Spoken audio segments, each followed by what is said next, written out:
Hi everyone, this is Mark Brower with another video about meditation. I did a video last week and I'm going to provide a link below that talks about meditation in a general way, and I make a distinction between discursive meditation and other forms of meditation, more of the Eastern kinds of meditation, mindfulness. Another way of thinking about that would be the distinction between active mind meditation and quiet mind meditation. Active mind meditation is where you're thinking about something. You're meditating on, let's say, a passage of scripture. That's discursive meditation. The other form is quiet meditation, where you're quieting your heart. And that has gotten a lot of popularity over the last, few decades. It's the subject of a lot of research.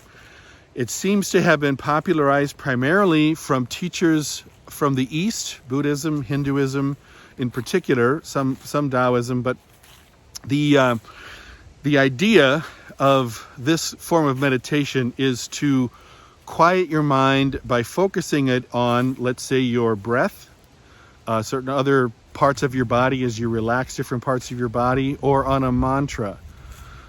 In Transcendental Meditation, people are given a mantra, which is in Sanskrit that means mind vehicle. It's just something for your mind to focus on, and in that form, a mantra is not even it's like a nonsensical word.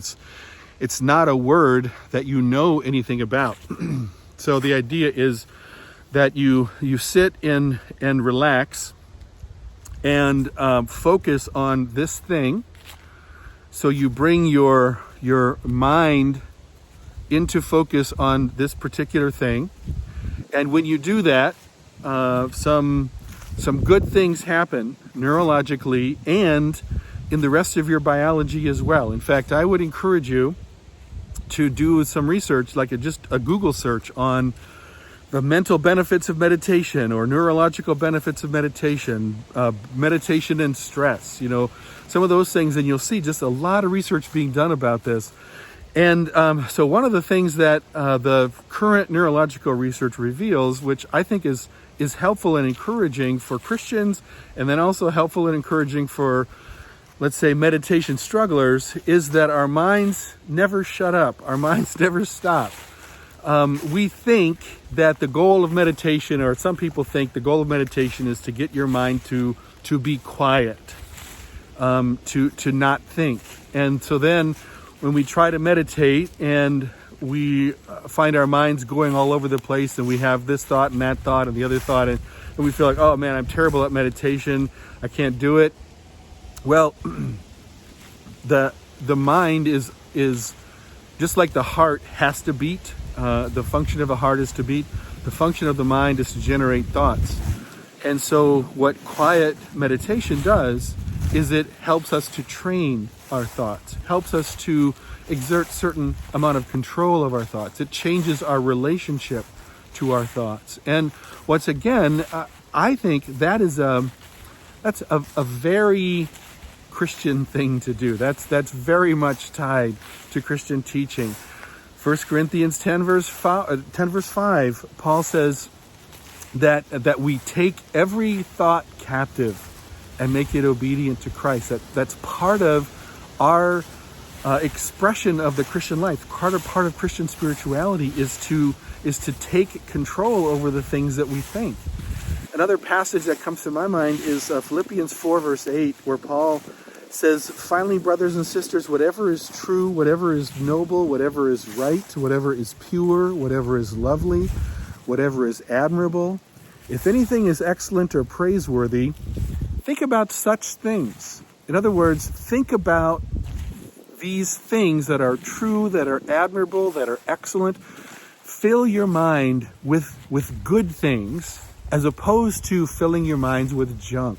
And that's the reality of our world today. There are so many messages. There's so many people competing for our attention. There's so much that we are tempted to fill our minds with that are either evil or just untrue, half true, and are just not helpful for us.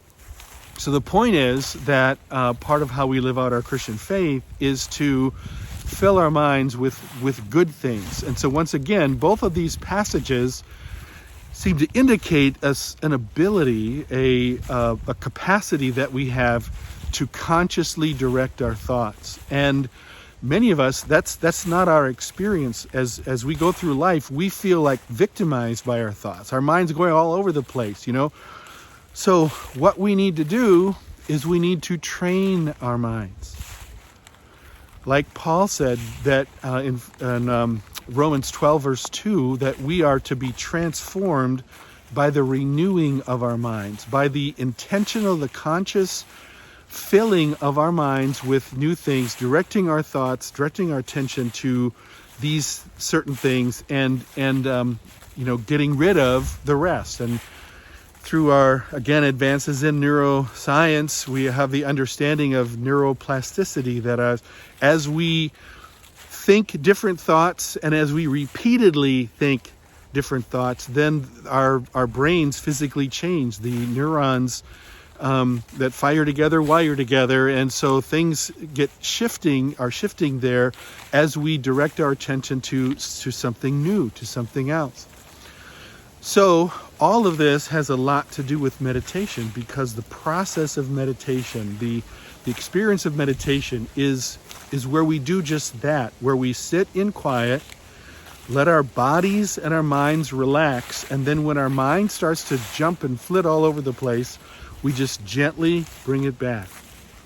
Now, you don't have to pick some nonsensical word. You can pick, this is part of the Christian practice, is people meditating on God, meditating on the names of God, meditating on maybe, and this is the practice of Father Keating and Basil Pennington in contemplative prayer. What they advocate is people would do some scripture reading, and then in that scripture reading find a phrase that they would use as the thing that they would meditate on.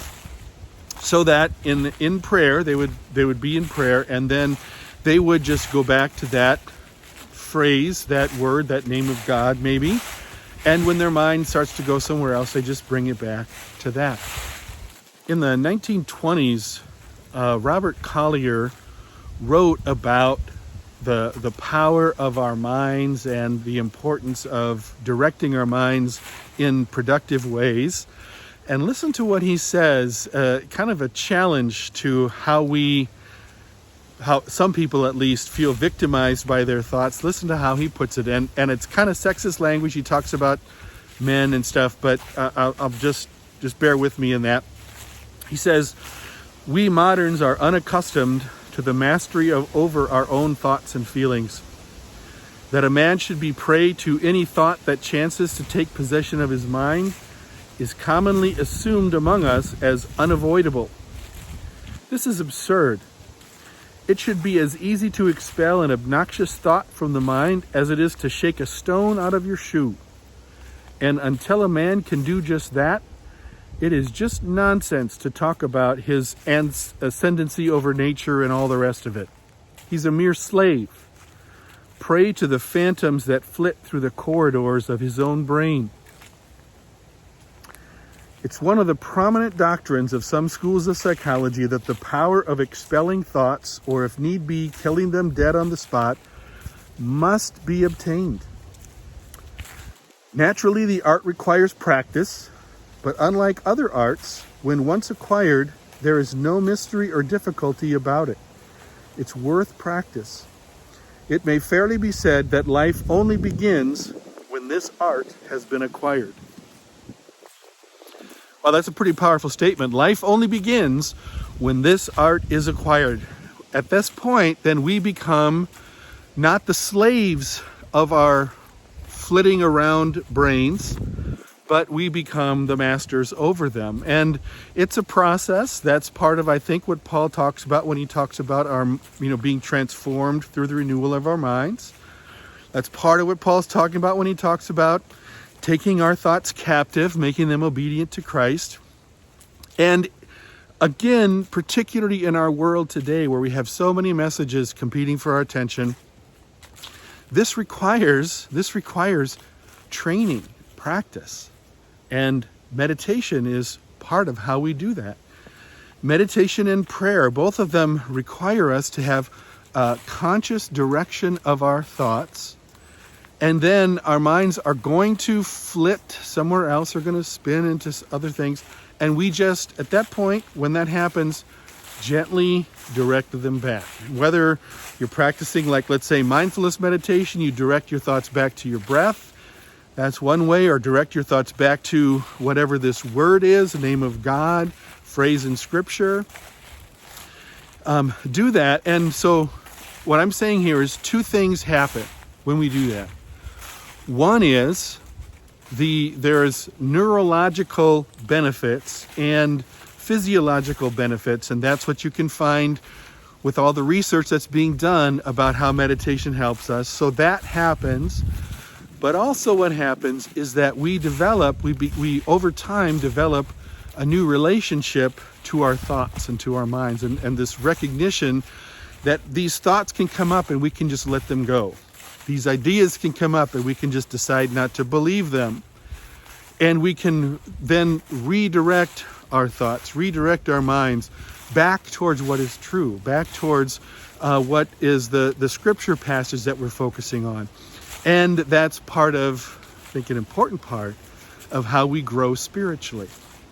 So I hope that you will take some time to learn about meditation, and then take some time to find ways that fit within your understanding of the scriptures, fit within your understanding of your faith, and do it, try it, and see how God can use that to strengthen you, to help you be calm and be renewed spiritually, and help you grow spiritually. Okay, well, thanks for watching this video, and hope that you, if you haven't done so already, that you'd subscribe to this channel and get more information, more videos like this. Take care.